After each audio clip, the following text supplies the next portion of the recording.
Gravando. Muito bom.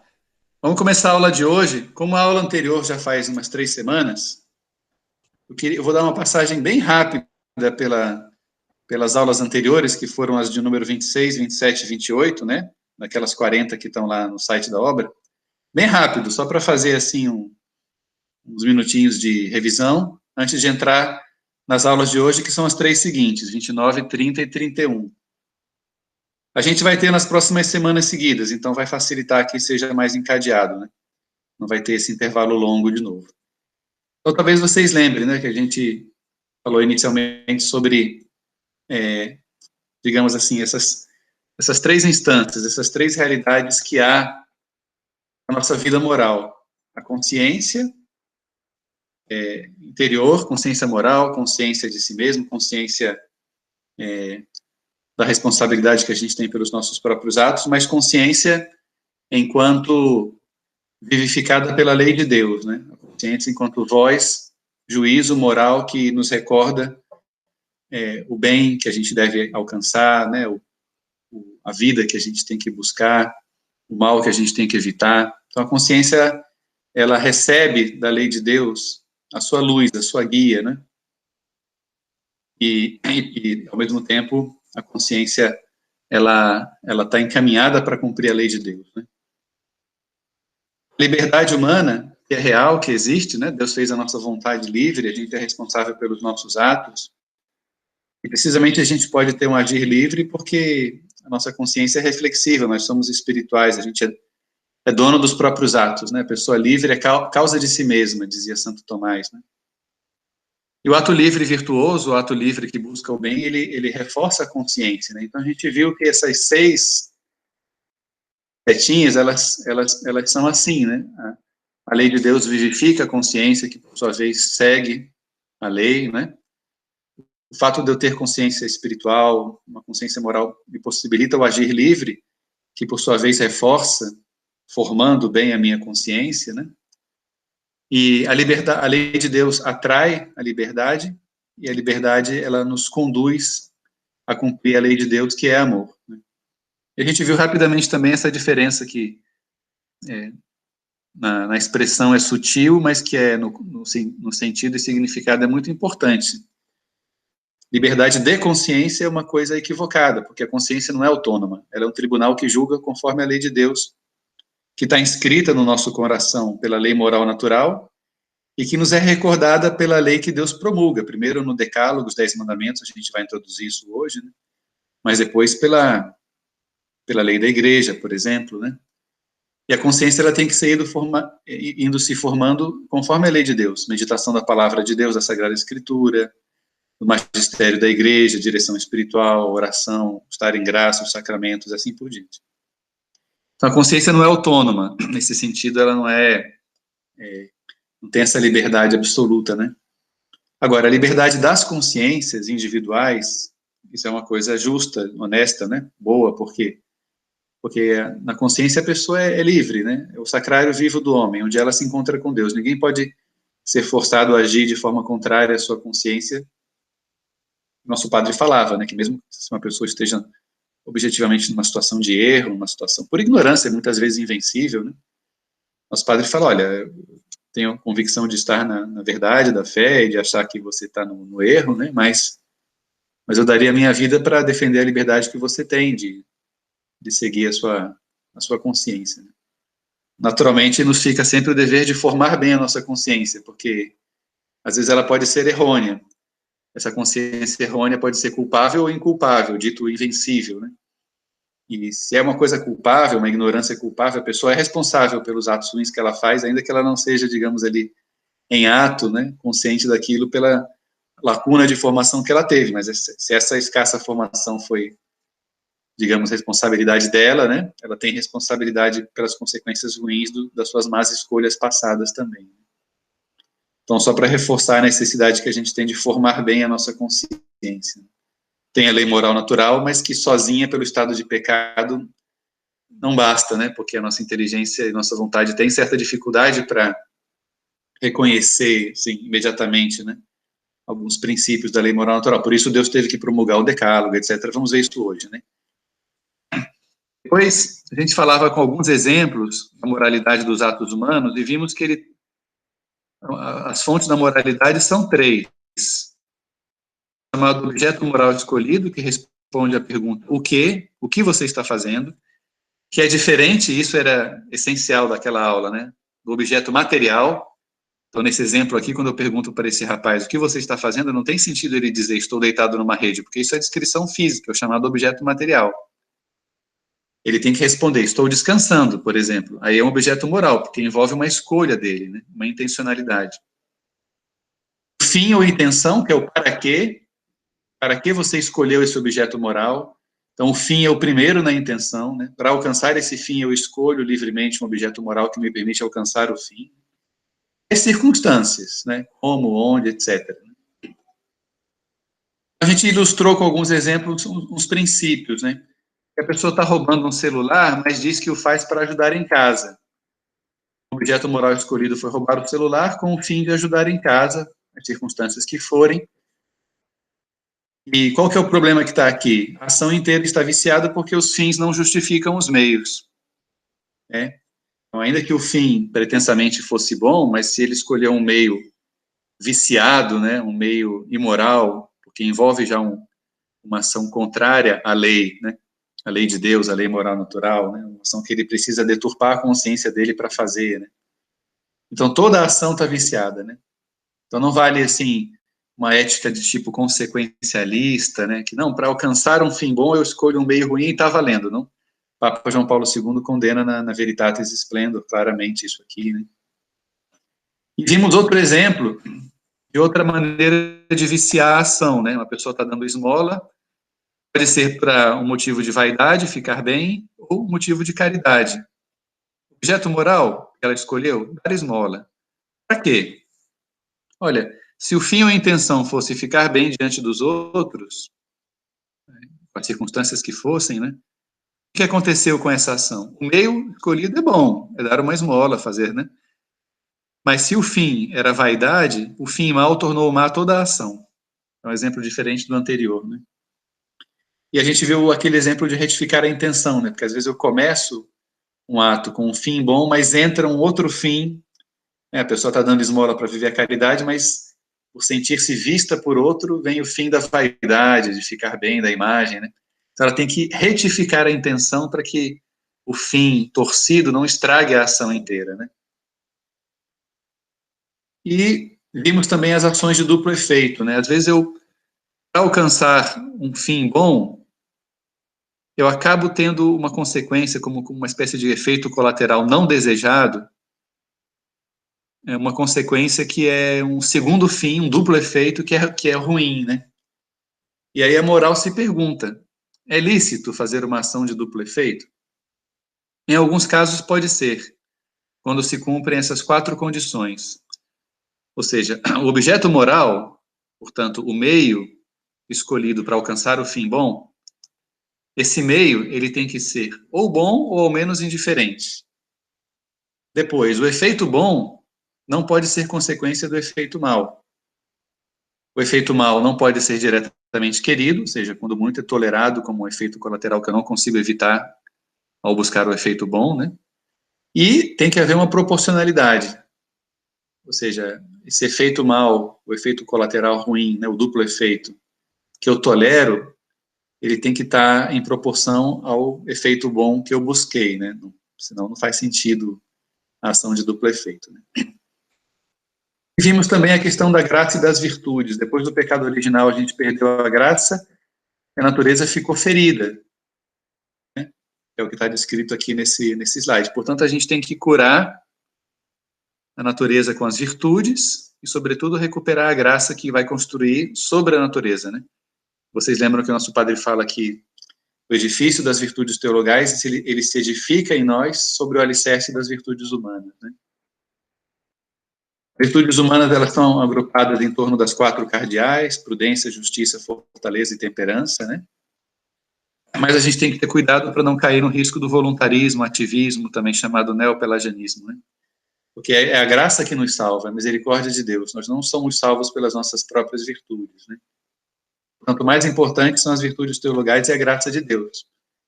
fé, esperança e caridade, que, repito, surgirão em nós também apoiando-se nas virtudes humanas. Né? Aqui tem uma descrição breve do que é a graça de Deus, segundo o catecismo, né? O dom gratuito que Deus nos concede da sua vida, é uma participação da vida de Deus, portanto é uma nova natureza superior, portanto uma sobrenatureza que nos dá uma realidade sobrenatural, é uma nova vida, como diz aqui, sobrenatural, né? Que nos faz filhos de Deus e nos introduz na intimidade da vida trinitária.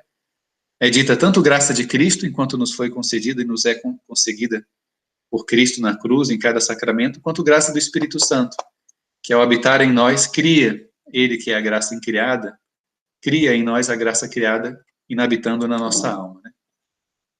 Terminamos essa brevíssima revisão das 3 aulas anteriores, entramos no primeiro tema de hoje, que é a aula 29, pessoa e sociedade.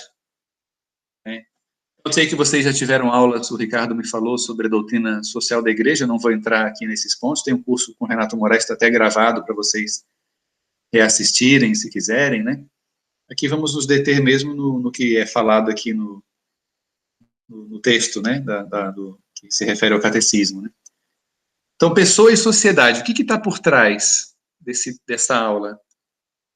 Então, a gente tem que entender que pessoa é diferente de indivíduo.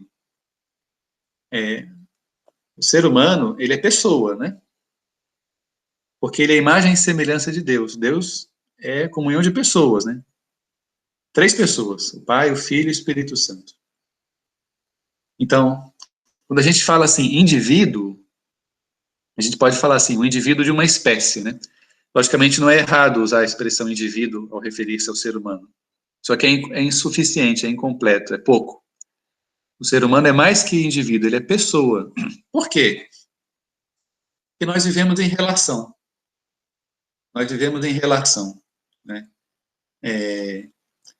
Digamos assim, uma relação que faz com que a nossa existência ela esteja entrelaçada, como mais ou menos essa figura sugere, com a existência dos demais. Abrindo um parêntese, porque é uma coisa mais filosófica do que teológica, mas, em todo caso, o conceito de pessoa é um conceito que necessariamente ele se estabelece ao mesmo tempo na filosofia e na teologia, né? É um conceito que surge na teologia. Onde é que surge o conceito de pessoa na história? Os gregos não tinham conceito de pessoa. Surge com a igreja, quando a igreja tem que explicar o mistério da Trindade, que Deus seja uno e trino, 3 pessoas num só Deus, e ao explicar a encarnação, que Jesus tem a união hipostática, 2 naturezas na única pessoa divina do Verbo, né? Então a igreja tem que explicar o que é pessoa, e aí surge no âmbito teológico, que depois informa o âmbito filosófico, o conceito de pessoa. Então, assim, do ponto de vista de uma espécie animal, a gente fala em indivíduos daquela espécie. Né? E nesse caso, a espécie prevalece sobre o indivíduo. Né? Eu posso, digamos assim,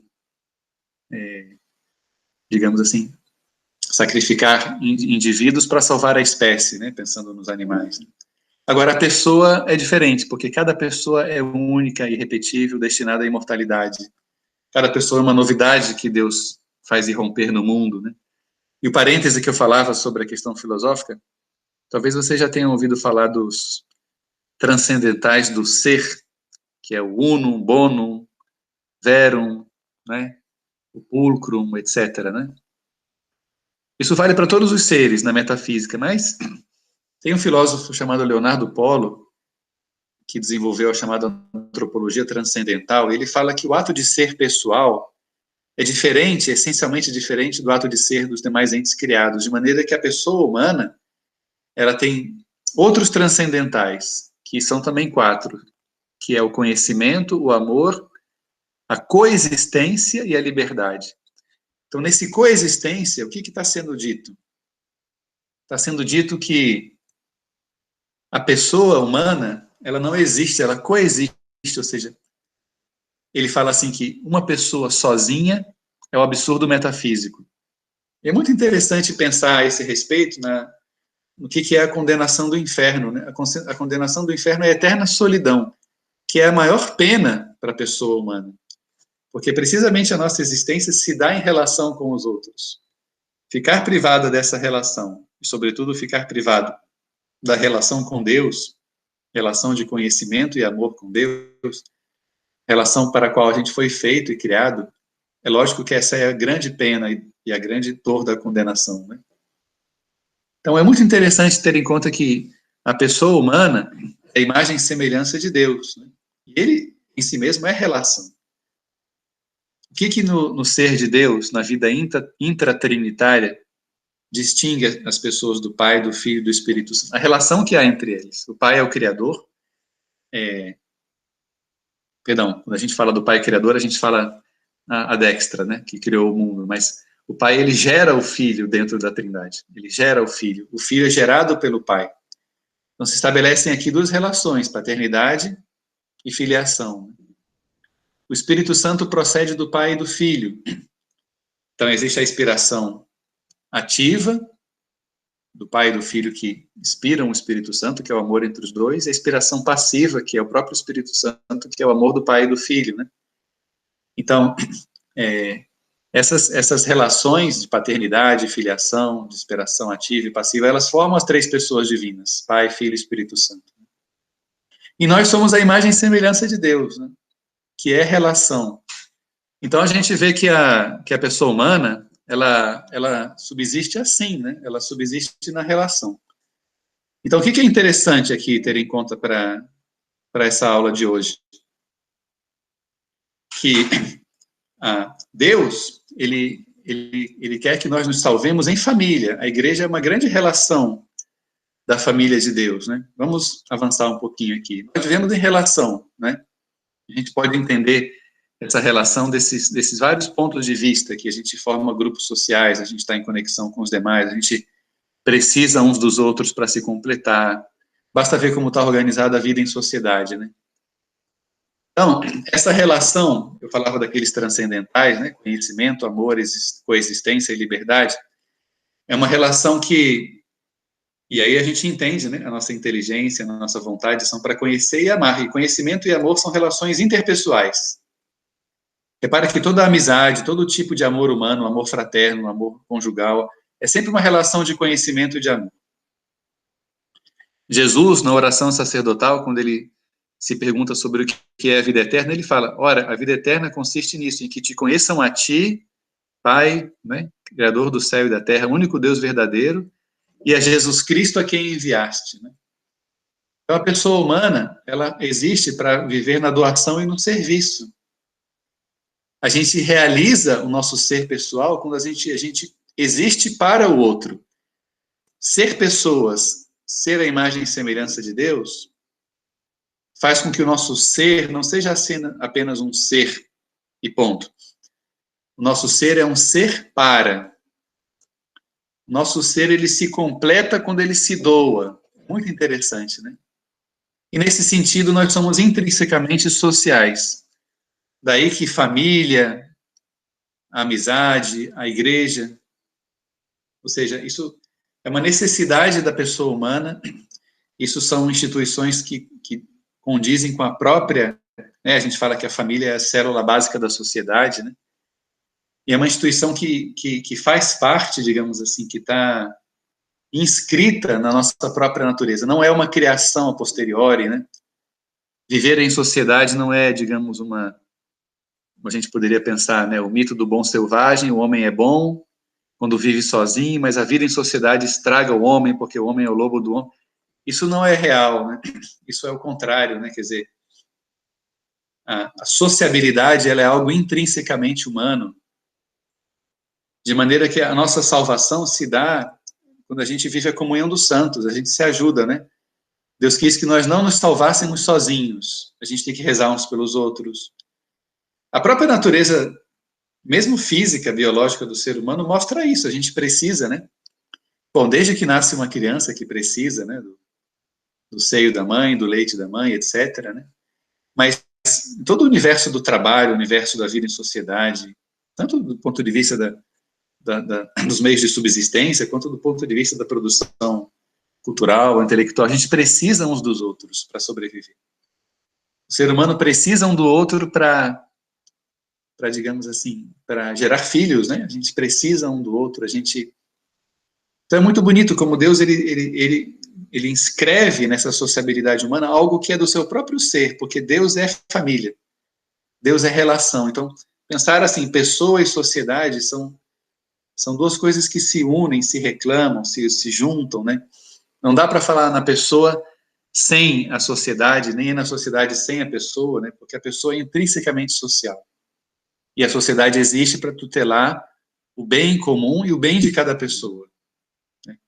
E como cada pessoa é única, é irrepetível, é destinada à imortalidade, é espiritual, à imagem e semelhança de Deus, cada pessoa é mais que um indivíduo. Cada pessoa tem que ser a sua vida respeitada maximamente. Né? Vamos ver isso quando falarmos do 5º mandamento. Tá bom? Então, era esse trecho sobre a pessoa e sociedade, e nos permite falar, portanto, agora do pecado pessoal, que já é a aula de número 30, né? Agora a gente já se aproxima bastante bem aqui da questão dos 10 mandamentos, né? Então, é interessante que o título dessa aulinha fala assim, o pecado pessoal, né? Por quê? Se a gente volta lá atrás, na primeiríssima aula, liberdade, lei e consciência, o pecado é algo que sempre surge dentro do coração da pessoa. Lembra aquilo que Jesus fala no Evangelho? É do coração do homem de onde brotam todas os maus pensamentos, as ofensas, as malícias, né, as injúrias, os adultérios, é do coração do homem, né? Então, lembra que eu falava também, liber est causa suis, Santo Tomás, o livre é causa de si mesmo. A necessidade de formar bem a consciência para seguir a lei de Deus, uma consciência que está à luz da lei de Deus, aquele triângulo, né, que se realimenta, consciência, liberdade, lei de Deus, consciência, liberdade, lei de Deus, se relacionando, né? Quando existe uma ferida nisso aqui, acontece o pecado, né?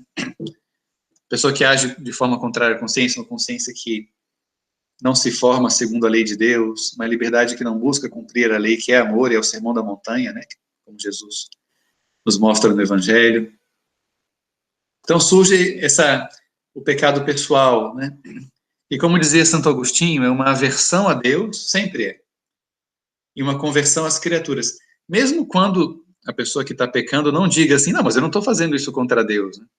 Eu não quero ofender a Deus quando eu faço isso, mas o pecado, ele é sempre, como diz Santo Agostinho também, né? Um pensamento, um desejo, um ato, uma palavra contrários à lei eterna de Deus, né? Santo Agostinho também o define assim, vai aparecer aqui no outro slide aqui, se não me engano, né? E nesse sentido, se a gente lembra daquela primeira aula, que é aquele triângulo, né? Liberdade, lei e consciência, a gente vai vendo que o pecado vai ferindo aquelas setinhas. Lembra que aquelas setinhas, elas têm que ir se reforçando com a vida virtuosa, com a vida vivida na virtude e na graça de Deus. O pecado, na medida em que fere aquilo, faz a pessoa, em vez de livre, o quê? Escrava, né? Então, olha só, o catecismo define assim, então aparece aquela frase que eu falei, né? O pecado é uma falta contra a razão, a verdade, a reta consciência. É uma falha contra o verdadeiro amor para com Deus e para com o próximo. Ou seja, o pecado é sempre uma falta de caridade, né? Por isso é sempre uma falta contra Deus, que é amor. Por causa de um apego perverso a certos bens, que aparecem como bens, mas são bens aparentes, né? Nos enganam, nos seduzem. Fere a natureza do homem e atenta contra a solidariedade humana, a aula anterior, né? A pessoa, ela coexiste, ela está em sociedade. Por isso, olha que interessante, hein? Olha que interessante. Além de outros tantos motivos muito fortes, também existe um motivo para que o perdão de Deus seja também chamado o sacramento da reconciliação e tenha que ser administrado através da igreja, né? Porque quando eu ofendo a Deus, eu estou fazendo uma ferida na comunhão que há, na solidariedade que há nessa comunhão dos homens, né? Ou seja, na igreja, na sociedade, eu firo o bem comum, eu firo os demais, porque eu coexisto, né?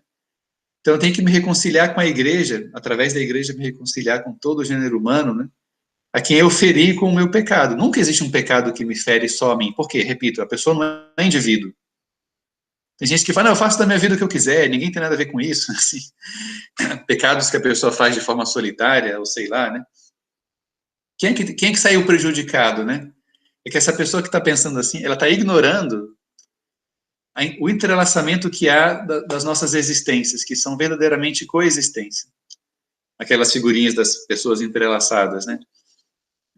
A gente coexiste, existe uma solidariedade essencial do gênero humano.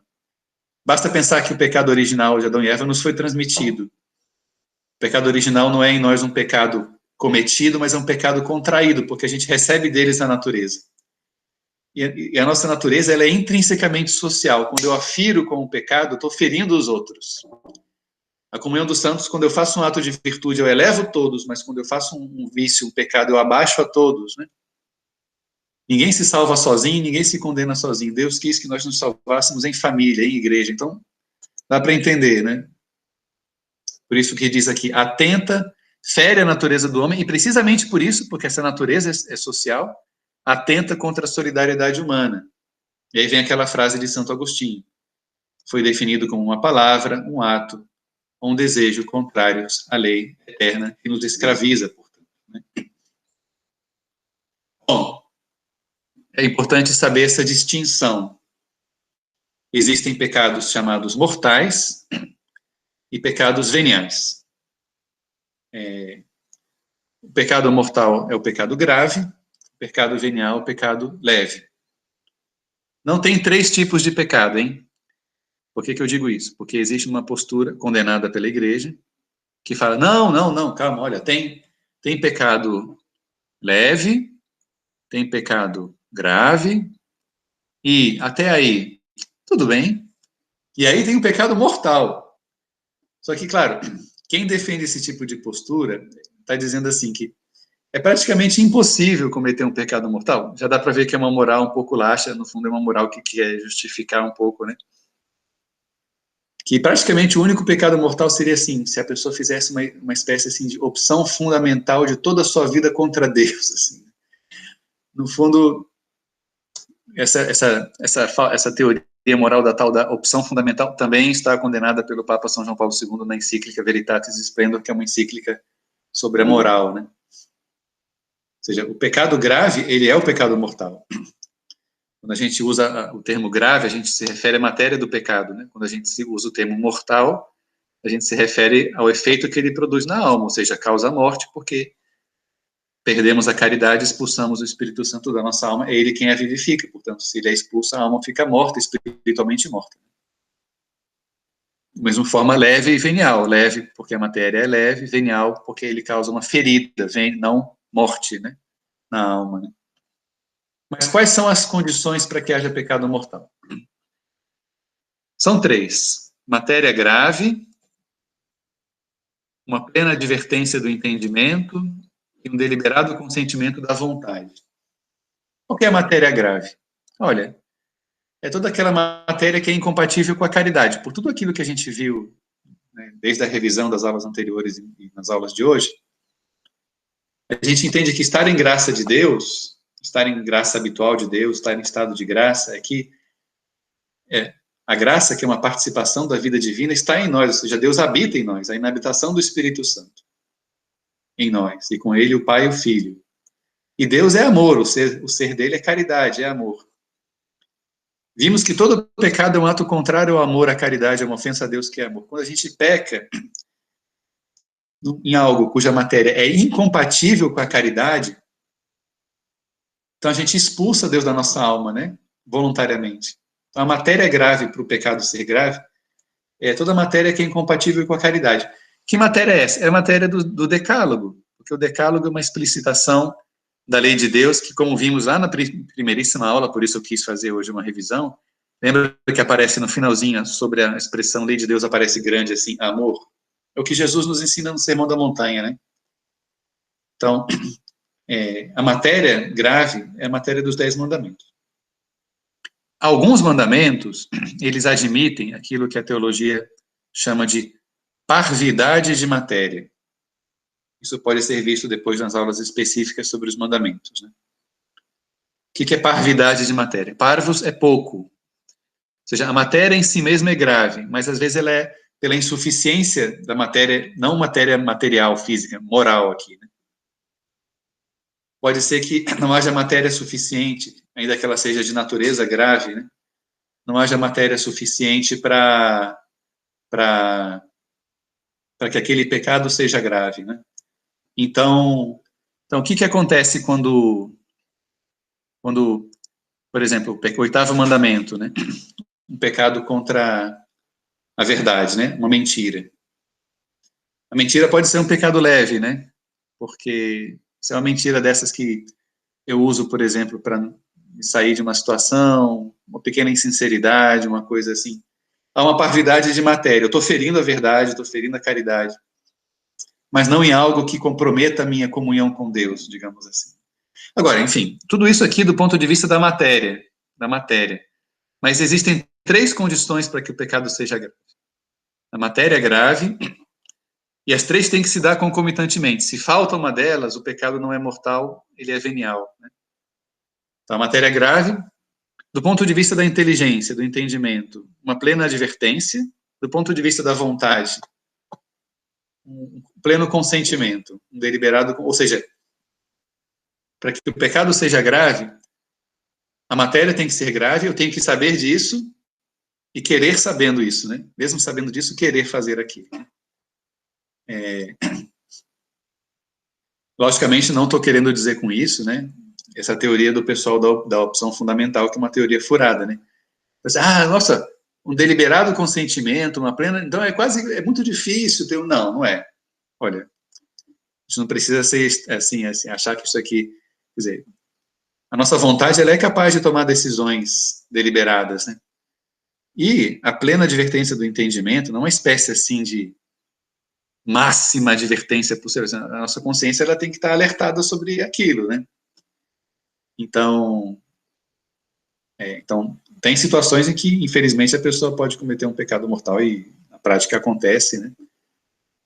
Porque ela está cega pelas paixões, porque ela, né? Mas, enfim, o pecado continua sendo um pecado grave, né? Tá bom? Vamos ler aqui o catecismo, que resume bem isso aqui e ter as dúvidas, né? O pecado mortal é uma possibilidade radical da liberdade humana. Por isso existe a possibilidade da condenação, porque se a pessoa vai cometendo pecados mortais sem se arrepender deles e morre nesse estado, ela está morta espiritualmente e nesse estado ela fica para sempre, né? Mas olha só, esse parágrafo é longo, mas vale a pena lê-lo com calma. O pecado mortal é uma possibilidade radical da liberdade humana, tal como o próprio amor, ou seja, é o reverso da liberdade, né? O pecado. Para amar, nós precisamos ser livres, mas ao ser livres eu posso usar mal a minha liberdade, contrária a usar precisamente como arma, né? E não como força de amor, eu uso como arma de egoísmo, contrário, né? O reverso, né? Tem como consequência a perda da caridade e a privação da graça santificante, ou seja, do estado de graça, como já vimos, né? Se não for resgatado pelo arrependimento e pelo perdão de Deus, originará a exclusão do reino de Cristo e a morte eterna no inferno, uma vez que a nossa liberdade tem capacidade para fazer escolhas definitivas.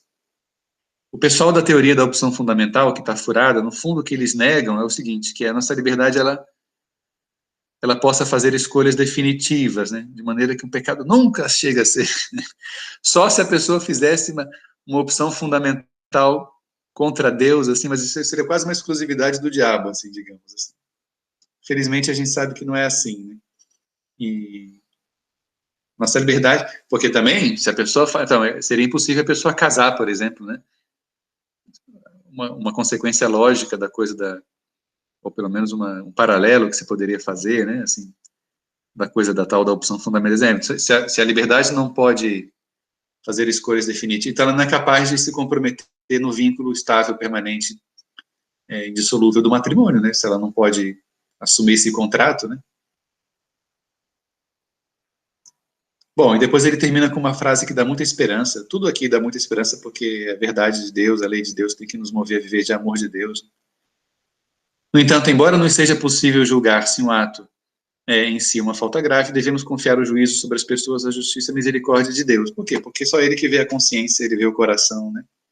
A gente pode julgar o ato, né? E o próprio confessor, no sacramento da confissão, de acordo com aquilo que a pessoa se acusa, ele julga, né? Mas quem julga a consciência e a intenção, só Deus, a gente não sabe. Tá bom? Então, todo o tema aqui do pecado. E a aula 31, para fechar o grupinho de aulas de hoje, já fazendo uma introdução ao Decálogo, e com ele o primeiro mandamento. Então, com tudo aquilo que a gente já falou desde a primeiríssima aula, talvez alguém pudesse fazer essa pergunta assim: por que foi necessário que Deus nos desse as tábuas da lei? 2 tábuas, né? Uma com 3 mandamentos, a outra com os outros 7. A primeira tábua da lei com os 3 mandamentos que se referem diretamente ao amor de Deus. A outra tábua da lei com os mandamentos que se referem ao amor ao próximo. Deus as entregou assim, em tábuas de pedra, a Moisés, no Monte Sinai, já na fase final da travessia no deserto, rumo à Terra Prometida, as tábuas que ficaram guardadas na Arca da Aliança, porque a aliança de Deus foi feita com o povo em Moisés, justamente quando o Senhor lhe entregou o Decálogo no Sinai, né? E se construiu o templo para custodiar a Arca da Aliança, da lei de Deus, né? Que depois, quando foi destruído pelos romanos, se perdeu, né? E já não temos mais a Arca com as tábuas, né? Mas assim, por que Deus nos teve que dar as tábuas da lei, se essa lei está inscrita nos nossos corações, né, com a lei moral natural? Já sabemos a resposta, né? Eu penso que vocês podem responder. Porque, sem dúvida, a lei moral, a lei de Deus, a lei eterna de Deus, lembra? O triângulo, lá em cima, a lei de Deus, a origem de tudo, né? A lei eterna de Deus, que é a sua sabedoria, o seu amor.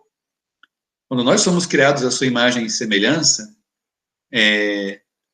ela foi inscrita nos nossos corações. Ela foi inscrita nos nossos corações.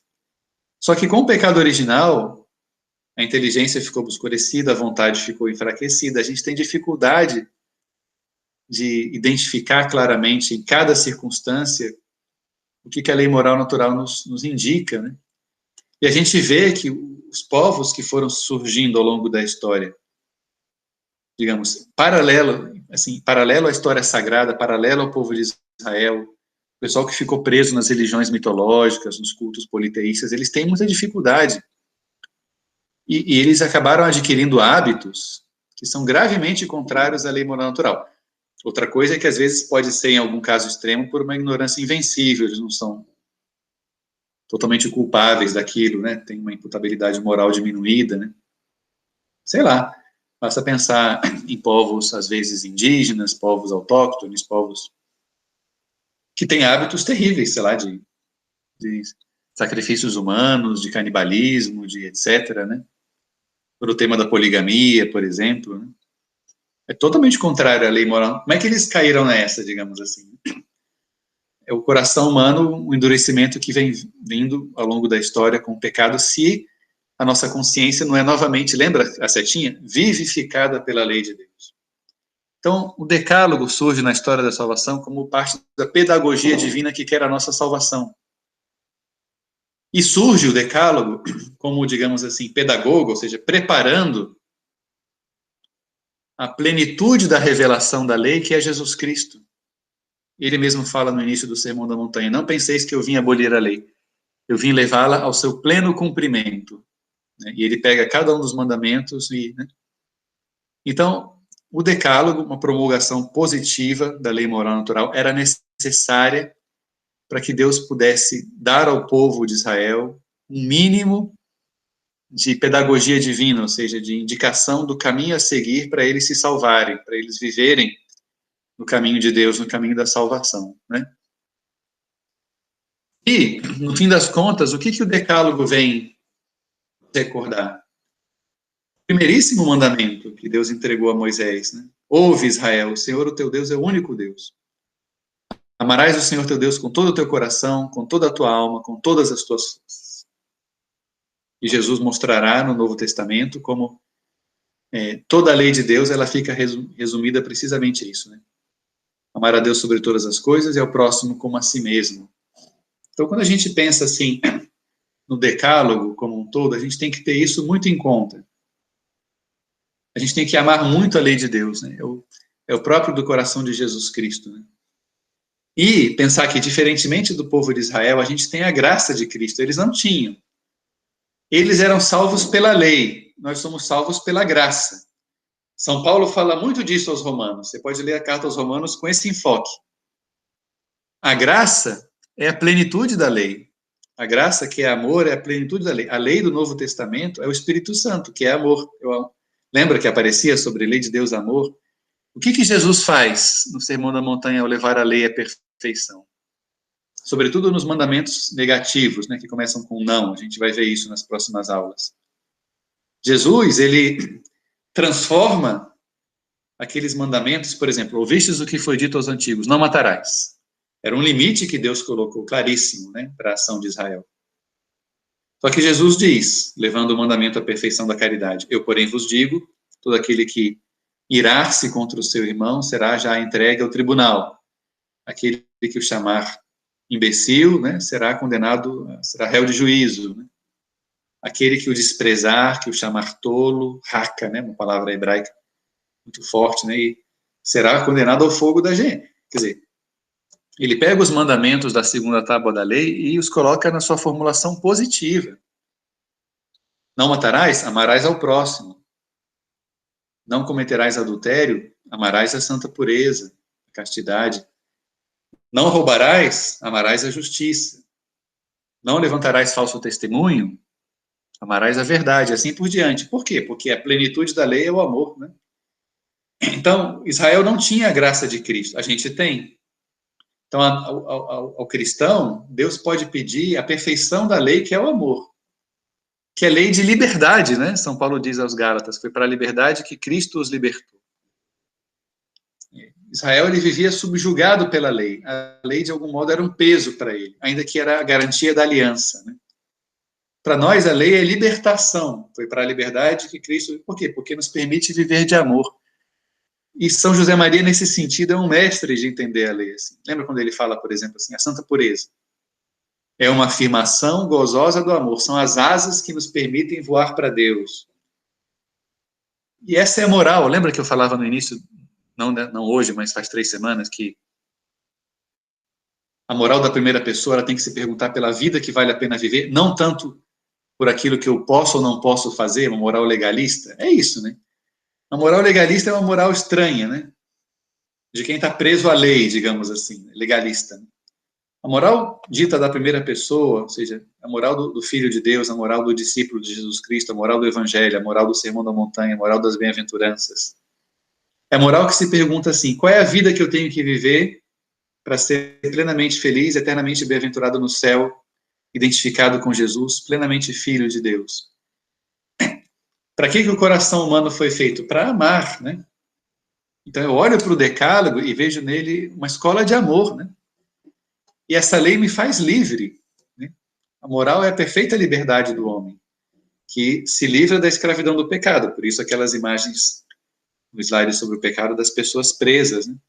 A gente sabe que um vício puxa o outro, né? E a pessoa fica escrava das suas próprias paixões. Bom, já antecipando isso aqui, fica como cenas aí do próximo capítulo. Semana que vem a gente vai entrar aí nos outros mandamentos, né? 2º e 3º, seguindo, né? Mas queria então terminar aqui deixando essa imagem, né? Mais ou menos deu para cumprir aqui o tempo.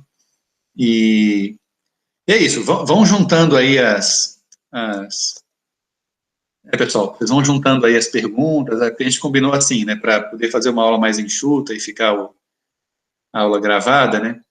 Vocês anotem as perguntas, que depois, assim, quando terminarem todas as aulas, a gente pode marcar uma sessão só de perguntas e respostas, assim, de todas elas juntas, né?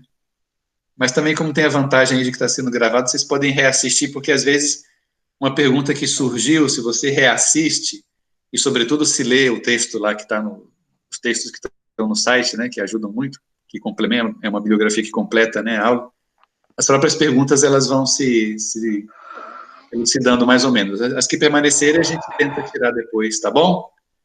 Ficamos por aqui, Ricardo. Maravilha, Padre Augusto, muito obrigado. Vou encerrar aqui a gravação. Valeu, eu que agradeço. Rezando aí por todo mundo, né?